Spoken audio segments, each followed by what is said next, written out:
है कि जो वक्फ बोर्ड की संपत्ति है उसका मजबूत मुसलमान जो है उसका लाभ उठा रहे हैं। सरकार की मंशा है कि जो गरीब कमजोर मुसलमान है, महिला पुरुष नौजवान, सबको उसका हिस्सा मिले, उसका लाभ सबको मिले। ये मकसद है सरकार का। किसी की निजी संपत्ति को आप कह दीजिए कि वक्फ बोर्ड की जमीन है, तो सरकार की मंशा है कि किसी के कहने से कोई जमीन किसी की नहीं होगी। उस जमीन के लिए डीएम के पास पावर है, दिया जा रहा है कि वो एप्लीकेशन दे तो वो जांच होगी। जांच में अगर उनकी जमीन है तो उनको दी जाएगी। ये कौन सी बड़ी बात है? सर, जिस तरह से all India Muslim personal law के अपील है कि लोग ईदगाह और मस्जिदों में जो रोजे के लिए जो जा रहे हैं, नमाज के लिए जो जा रहे हैं, काली पट्टी बांध के जा रहे हैं, उसका विरोध कर रहे हैं, कितना सही मानना है कि ये धार्मिक स्थलों को सब अब्दुल्ला बुखारी का बाप बनल चाहता ना कि हम एक फरमान जारी कर दें, पूरे देश का मुसलमान एक घोड़े खड़ा होकर नाचे लगा। अरे उस गरीब मुसलमान के विषय में सोचते जिसके पास शिक्षा नहीं है, रोजगार नहीं है, नौकरी नहीं है, अमन चैन नहीं है, छत नहीं है, जिसके पास खाने के लिए भोजन नहीं है, उसके विषय में बात करते लोग।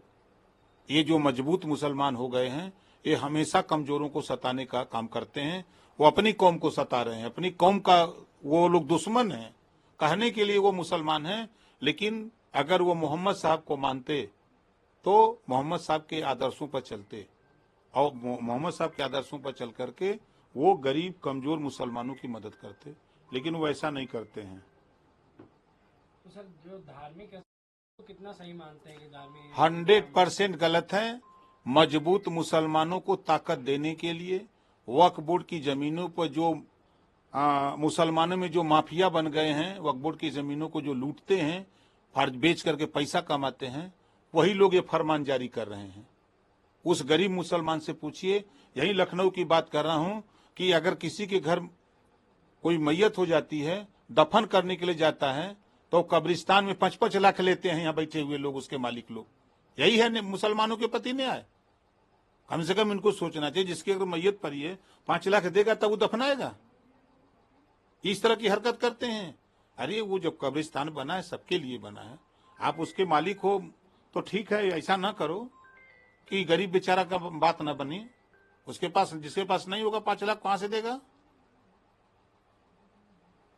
इसलिए ऐसा कर रही है। देखिए, वो वोट पर नियंत्रण चाहते हैं। अखिलेश जी वोट की राजनीति कर रहे हैं, वोट पर नियंत्रण चाहते हैं कि मुसलमान कहीं हमारा साथ छोड़ के न जाने पावे।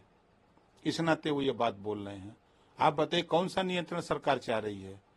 आयुष्मान कार्ड बना तो सबके लिए बना है, कौन सा नियंत्रण उस पर हो गया? आज अगर आवास बट रहा है तो सबको मिल रहा है, चाहे मुसलमान हो, सिख हो, ईसाई हो, जैन हो, हिंदू हो, सबको मिल रहा है। कौन सी पाबंदी है? आज अगर उठा के देखिए, खतौनी घरौनी बन रही है तो सबकी बन रही है। ऐसा नहीं खाली मुसलमान को छोड़ दिया जा रहा है। ये तो इनके चश्मे में सिर्फ वोट की राजनीति दिखती है और कुछ है नहीं। कल ईदगाह हैं, उनके पास टाइम नहीं है कि वो ईदगाह में जाएं। सर, उत्तराखंड सरकार ने अपने को लेकर सपा राष्ट्रीय अध्यक्ष अखिलेश यादव कह रहे हैं कि जो है उत्तराखंड का नाम भी जो है उत्तर प्रदेश 2 कर देना चाहिए। अखिलेश जी के जबान पर रोहिणी आयोग की रिपोर्ट 27% आरक्षण बांट करके देने की नहीं आती है। सामाजिक न्याय समिति की जो रिपोर्ट बनी है, 27% आरक्षण बांट करके सबको देने की बात नहीं आती है। लेकिन उत्तराखंड में नाम बदले जा रहे हैं तो उनको चिंता सता रही है।